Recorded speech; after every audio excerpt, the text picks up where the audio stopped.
This accent table is another one of the commission pieces from the furniture that was left in a barn for 20 years that my client wants restored.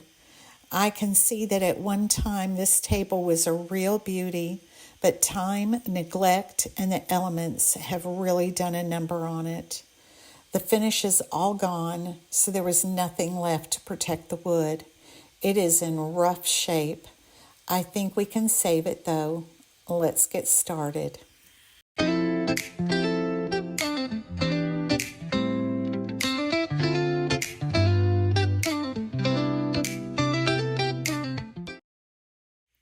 This table has loads of potential, but has serious issues to address. It has a break in one of the base pieces. The top has multiple cracks in it. But worst of all, somewhere along the line, someone attempted to use this table as a sawhorse.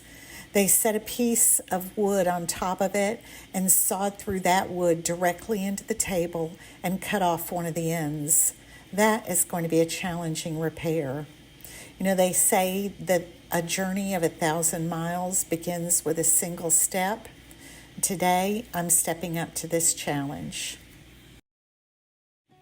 I grabbed a dust broom and brushed off as much of the dust and dirt as I could before I washed it down using soapy water, Rust-Oleum degreaser spray, and a scrubby pad. I scrubbed it from top to bottom and then rinsed it with my garden hose. It has several clumps of something, I don't know what it is, stuck to it. I used my multi-purpose tool to scrape those off. The whole table was extremely musty smelling, so I sprayed it thoroughly with a 50-50 mixture of white vinegar and water and left it in the sun to dry and air out. Now it's time to take the table apart. The screws were pretty rusty and they were in there tight. Several of them, I resorted to heating them up with my heat gun in order to loosen them up. I went around and used a Sharpie to mark the underside of the table with letters. And then as I removed each leg or support block, I marked the underside of those pieces so I would be able to reassemble the table later on. I set the tabletop aside and focused on disassembling the base using my heat gun, a mallet, and my painter's tool. This took quite a while. Some of the joints really didn't want to come apart, but in order to bring this table back to life, I have to start at square one. And finally, I got the last two pieces separated.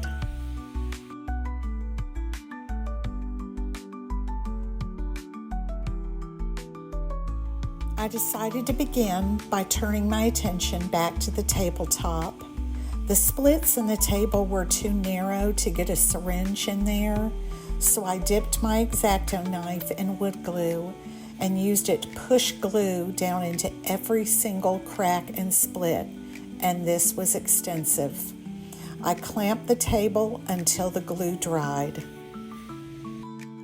I added water to my wood filler to make it thinner and poured it over every crack and then used a putty knife to try and push the filler down into the cracks. While this dried, I started sanding all the other pieces of the table. Most of the old finish had long since worn off, so I started with 100 grit, then hand sanded each piece smooth using a 220 grit. I really hate sanding turned legs or spindles. It is crazy labor intensive. It's tedious and time consuming, and this table has 6 of them. So my husband bought me a gift. A lot of wives would want jewelry or maybe some flowers or perfume or a nice dress, but not me. My husband bought me a lathe, and I was super excited. I used my lathe to sand down all 6 legs. Each one took me about 20 or 25 minutes, but it was pretty simple. I'm a fan. The edge of the tabletop needed to be hand sanded, so I broke out my contoured sanding blocks. I used them to hand sand all the way around the edge. The top had a lot of discolorations and dark spots, probably from water damage, so I mixed up some oxalic acid and applied 3 coats, letting it dry in the sun in between coats, and then rinsing it thoroughly with clean water. I sanded it again using a 220 grit on my orbital sander, and I think it looks a lot better. So it's time to try and address that sawed-off end. I plan to patch it using Bondo. First, I screwed a small screw into the end of the table to give the Bondo something to grip onto. Then I put some baby powder on the edge where I'm going to make my mold, so hopefully that will aid when it's time to remove the mold. I applied hot glue all over the unbroken table edge, directly across from the broken edge. I pushed the hot glue down and smoothed it using a popsicle stick. Once the glue had dried, I pried the mold off. After mixing my Bondo, I filled the mold with it and pressed it onto the broken table edge. The excess squeezes out and makes a mess, and that's okay. I'll be sanding it off later. I taped the mold in place using painter's tape and left it to cure overnight. The next day, I removed the mold. It's not anywhere near perfect, but I can see the shape of the table edge. This is going to require quite a bit of hand sanding to get it the shape I want.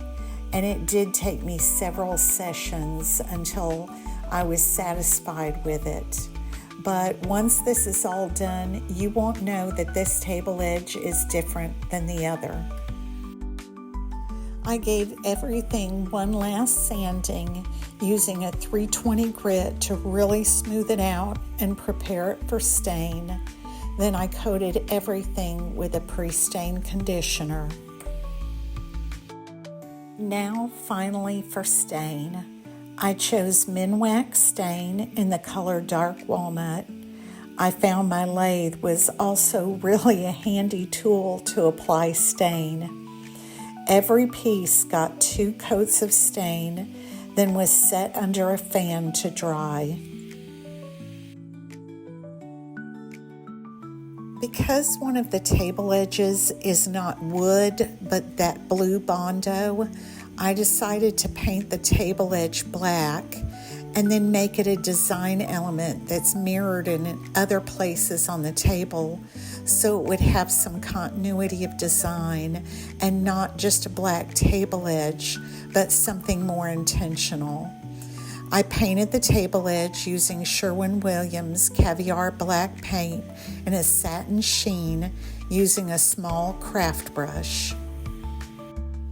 I added the black paint to several places on the base as well as a few places on the table legs. I was just not pleased with the tabletop. Even though it looked good after sanding, once I put on the stain, the color looked very uneven and the repaired cracks were very evident. So I applied Minwax gel stain in hickory to help mask all those imperfections. Now, this made it much darker than the other pieces of the table, so I went through and added the gel stain to all the rest of the pieces as well. I put a fan back on it and left it to dry overnight. The next morning, it was just the most beautiful day, clear and cool. So before I got started, I just had to take a walk around my neighborhood and enjoy it. When I was taking the table apart, one of the dowels snapped off inside the leg. So I drilled a new hole on that leg using my husband's drill press and then inserted a new dowel. There were some superficial cracks in a few of the legs, so I filled those using a wood filler stick. I melted the stick using a candle, wiped it into the crack, let it dry, then scraped off the excess and buffed it with a finishing pad, and it works like a charm. The tabletop was pretty warped, so my husband helped me plane it down some on the underside, so now it's down to bare wood. And I didn't want to stain it and have those bondoed spots showing underneath, so instead I painted the underside of the table with a chocolate brown paint sample left over from another project.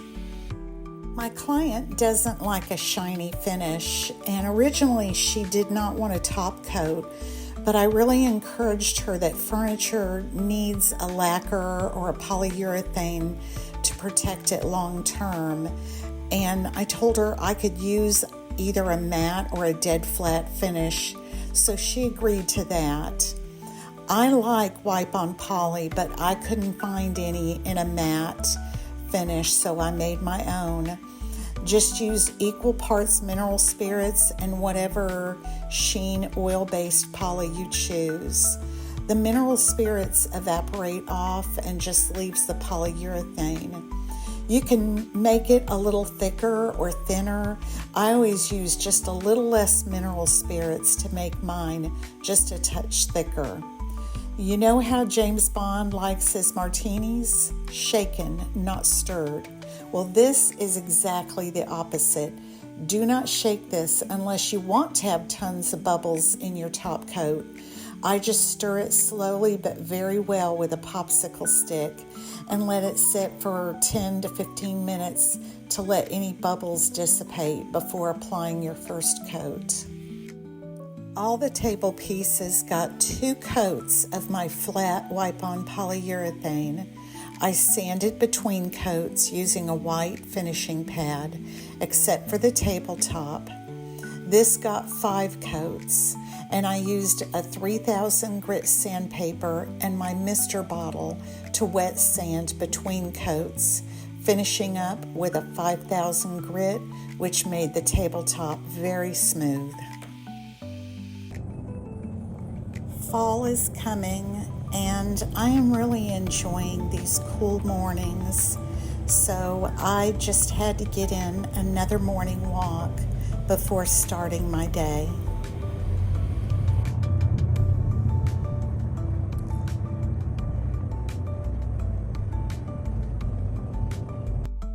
Today I will be reassembling the table.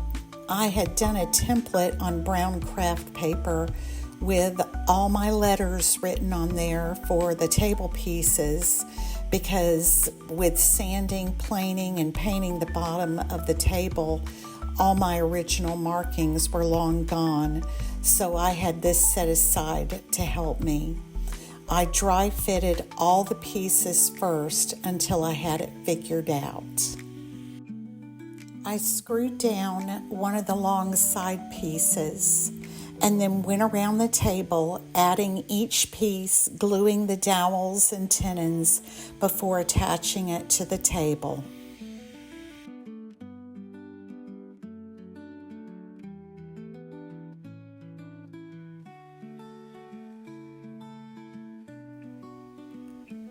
I secured it all together using a band clamp. I added the leg braces to the legs, clamped that until the glue was dry, and this project was done. At first glance, this table looked pretty hopeless, but despite its dilapidated original state, it clearly held enough personal value to my client to invest in having it resurrected, and I always do my best to respect that. Looking at it now, it is so fulfilling to know she has a piece she can proudly have in her home. And I truly hope that this heirloom table can be passed down to her children and grandchildren, connecting the past with the present and keeping memories of loved ones alive for future generations.